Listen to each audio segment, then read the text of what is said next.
So, good morning, everybody. George Williams Sr. here. Hey, welcome to Kayaking 101.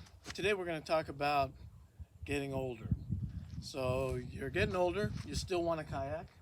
So, there's some things that you got to consider as you get older if you still want to stay kayaking. And kayaking, I'm going to say, is something that you can do well into your late years. Just because you're getting older doesn't mean you have to stop kayaking, but there are some considerations that you have to take in. The first consideration is you are getting older. So what does that mean? People talk about, oh, age is just a number. Well, leave that for all those people that are trying to figure out what is a woman still. Age is not just a number. Age is time passed, time and mileage on your body. So you have to consider how much kayaking you want to do, what type of kayaking you want to do. You got to factor in your muscle mass. You're not as healthy as you used to be.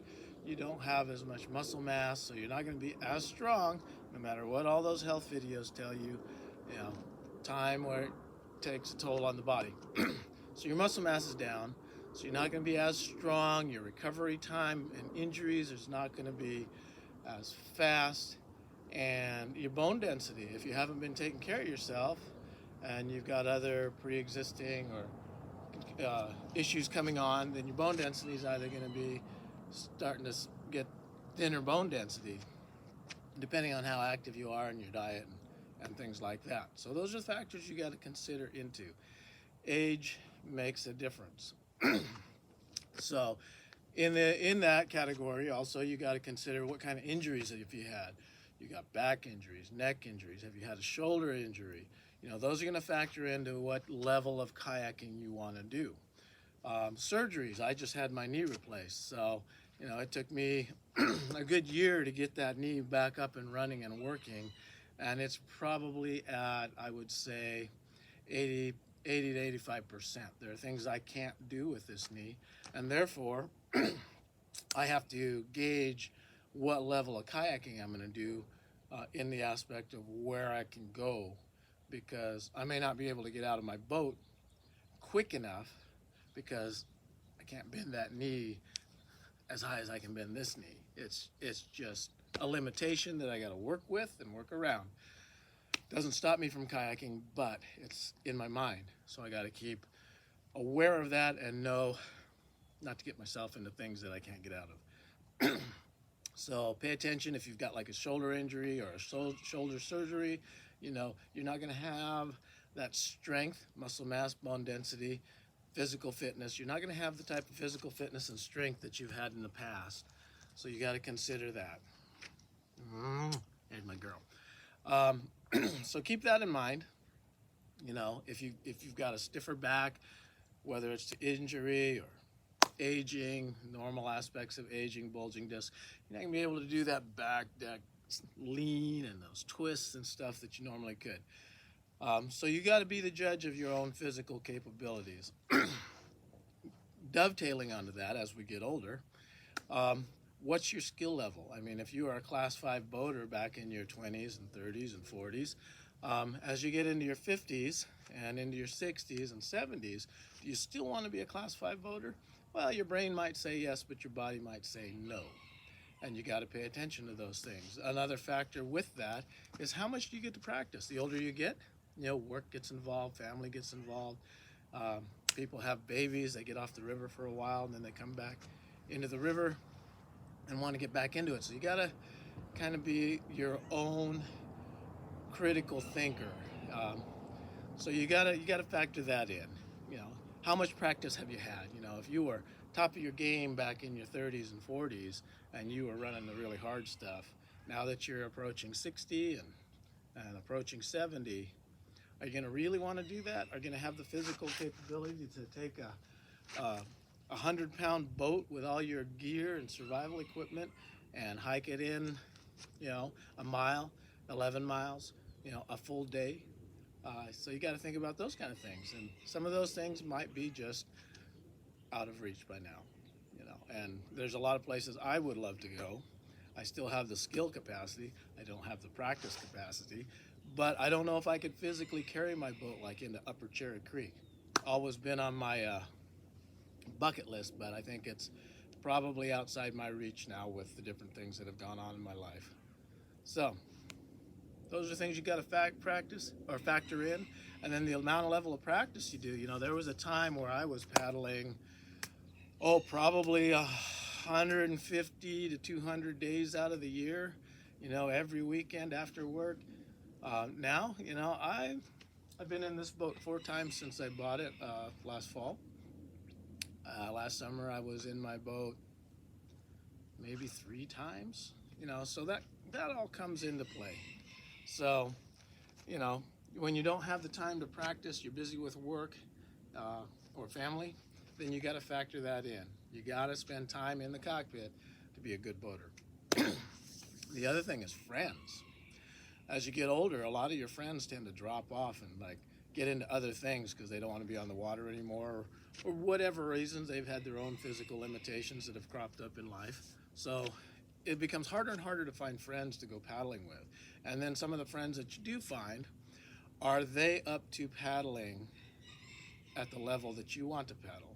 And for myself, I don't care if it's a lake, a bass pond, a big wide open flat class 1 river, or going into some class 4 stuff. I'm kind of backing off the class 5s as I'm getting older, but sometimes you run into class 5s on a run, and if it's not really, really hardcore, and the consequences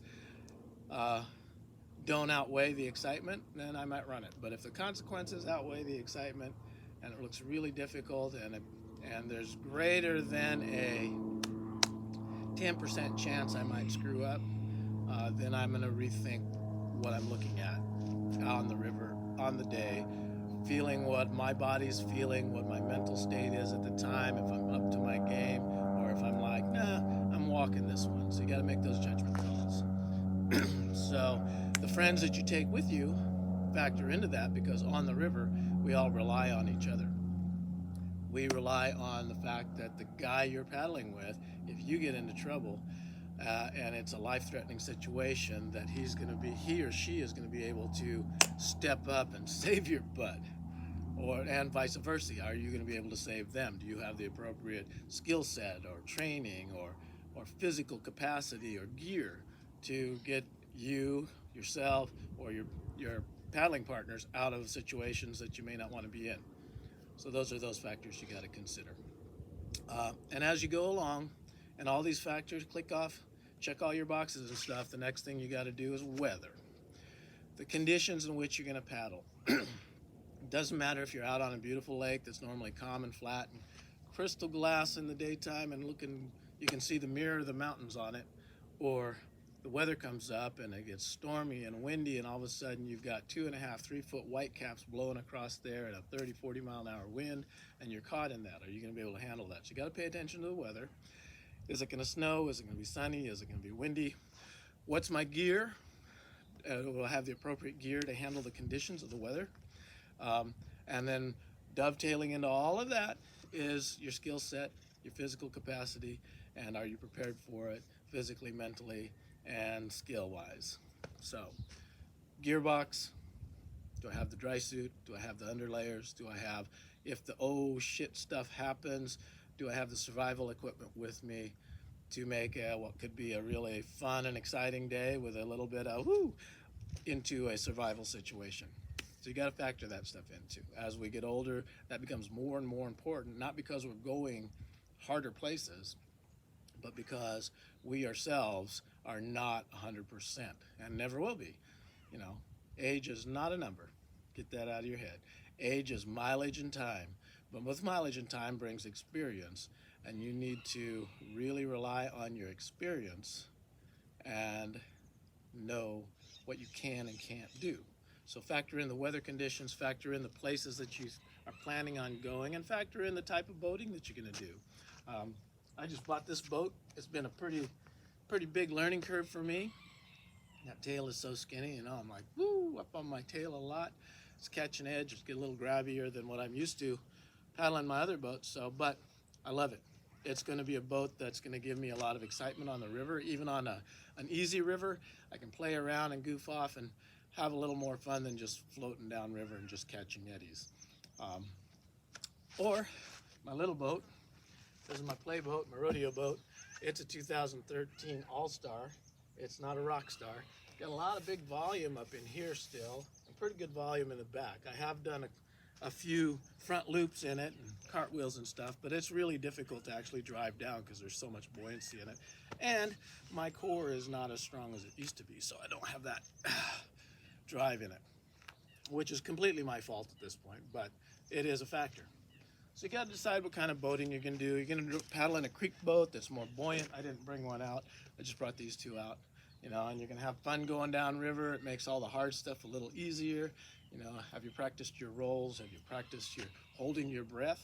As we get older, it gets harder to hold your breath, especially if you have a job that is dusty or smoky, or are you a firefighter? Are you a logger? Are you a construction worker?